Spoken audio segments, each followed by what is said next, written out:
A Roma, una ragazza di 14 anni è stata ridotta in stato di schiavitù dalla famiglia. La minore ha subito violenza fisica e verbale, veniva costretta a vivere di stenti, era obbligata a svolgere lavori domestici non esigibili da una bambina della sua età e forzata a chiedere l'elemosina nei pressi di un supermercato. Addirittura sarebbe stata promessa in matrimonio ad uno sconosciuto, in cambio di denaro, nonostante il suo chiaro rifiuto. La ragazza, subito dopo la denuncia, è stata immediatamente collocata in una struttura protetta e i genitori arrestati.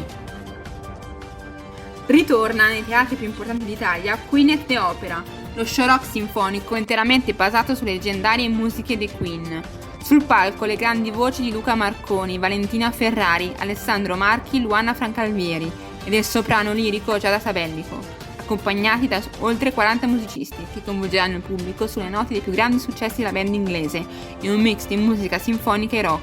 Il tour nei teatri di tutta Italia partirà il 1 dicembre con la prima delle 2 date di Roma, all'Auditorium Conciliazione, per proseguire nel 2023 spaziando da nord a sud. È stata aggiunta una nuova data a Milano al Teatro degli Arcimboldi il 21 febbraio. Il 6 e 7 maggio 2023 si terranno gli ultimi 2 spettacoli al Teatro Goldoni di Livorno.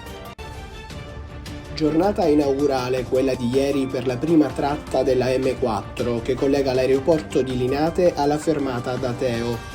Dopo la cerimonia alla presenza delle autorità e delle maestranze, il primo vagone completamente automatizzato senza conducente è partito dalla stazione dell'ingresso 8 del terminal arrivi dell'aeroporto di Linate, alla volta di Piazzale Susa.